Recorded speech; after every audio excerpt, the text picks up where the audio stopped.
Ahmedabad plane ક્રેશની ઘટનામાં સુરતના રામપુરા મના રેસિડેન્સી ખાતે રહેતા અને મૂળ બ્રિટનના નાગરિક એવા અકીલ અને હાના વોરાજી એટલે હાના નાના બાવાની દીકરી સારાનું પણ ડીએનએ મેચ થયા બાદ માતા પિતાની ગત મોડી રાત્રે અંતિમ વિધિ બાદ આજરોજ સારાનું પાર્થિવ દેહ સુરતના રામપુરા રેસિડેન્સી ખાતે આવી પહોંચ્યું હતું, જ્યાં નાના બાવા પરિવારના સંબંધીઓ, મહોલ્લાવાસીઓ તેમજ શહેરના સામાજિક અગ્રણીઓ અને લોકો સાથે તંત્રની ઉપસ્થિતિ દેખાઈ હતી. લાલગેટના પીઆઈ એનએમ ચૌધરી, તેમનો સ્ટાફ આ સાથે જ અમદાવાદથી સાથે પ્રોટોકોલમાં આવેલી મામલતદારની ટીમો હોય, કતારગામ પ્રાંતની ટીમો હોય, આ તમામ ટીમો હાલ આ અંતિમ વિધિ છેલ્લે સુધી જોડાઈ હતી અને સારાની અંતિમ વિધિમાં કરુણ દ્રશ્યો સર્જાયા હતા. તેના બંને નાના કાકા હમઝા અને અબુ સારાની યાદોને સંસ્મરણતા ગઈકાલ રાતથી જ પોતાના સંબંધીઓ આગળ સારાની એ દરેક નાની નાની બાબતો,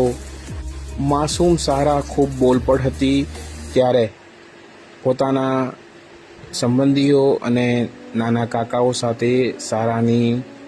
દરેક શરારત અને વાતચીત તેઓએ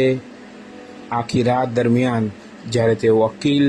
અને હાનાની દફન વિધિ કરાયા બાદ જાણે નાના બાવા પરિવાર પર આ રાત ખૂબ મુશ્કેલ હતી, કારણ કે સવારે તેમને સારાની ડેડ બોડી જે છે તે અમદાવાદથી સુરત લાવવાની હતી. ઉલ્લેખનીય છે કે અકીલ અને હાનાની ડેડ બોડી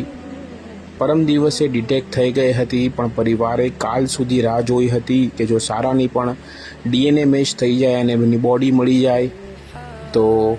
મા બાપ સાથે માસૂમ દીકરીની બોડી સાથે લાવી તેની અંતિમ વિધિ કરાય. જોકે અમદાવાદ છોડ્યા બાદ પરિવારે જ્યારે અકીલ અને હાનાની બોડી લઈને ભરૂચ સુધી પહોંચ્યો હતો ત્યારે જ તેમને મેસેજ મળ્યો હતો તંત્ર તરફથી કે સારાની બોડી પણ ડિટેક્ટ થઈ ગઈ છે. જોકે રાત્રિ દરમિયાન અકીલ અને હાનાની અંતિમ વિધિ બાદ માસૂમ સારાની બીજા દિવસે અમદાવાદથી સાંજે 4:30-5 વાગ્યાની આસપાસ બોડી આવી પહોંચતા સંબંધીઓ અને સૌ કોઈ તેમને આખરી કાંધ આપવા માટે પહોંચ્યા હતા અને તેમને આખરી વિદાય આપી હતી. માસૂમ સારા પરિવારમાં દરેકમાં એક નાનું બાળક દરેક પરિવારની જાન હોય છે, ત્યારે માસૂમ સારા પણ નાના બાવા પરિવારની જાન હતી અને પોતાના માતા પિતા સાથે પોતાના સુરત ખાતે રહેતા દાદા અબ્દુલ્લા નાના બાવાને સરપ્રાઈઝ આપવા માટે કે તેઓ ઈદ તેમની સાથે ઉજવશે તે રીતે મા બાપ સાથે માસૂમ સારા પણ આવી પહોંચતા દાદા અબ્દુલ્લા નાના બાવા બી ગદગદ થઈ ગયા હતા. પણ જ્યારે તેમને આ આઘાત સમાચાર મળ્યા ત્યારથી તેઓ જાણે બેભાન થઈ ગયા હતા, કારણ કે તેઓ બીજાના કોઈ પણ આવા પ્રસંગોમાં સામાજિક અગ્રણી તરીકે દોડી જાય છે. લોકાત હોસ્પિટલમાં દરેકની મદદ માટે દોડતા હોય છે, ત્યારે પોતાના પરિવાર પર આવેલી આ વિધિમાં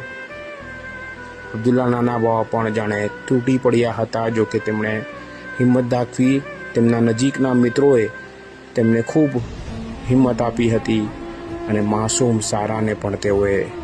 અલવિદા કહ્યું હતું. કેમેરામેન સાબિર અલી સૈયદ સાથે કાદિર શેખ, કર્તવ્ય ગુજરાત ન્યૂઝ, સુરત.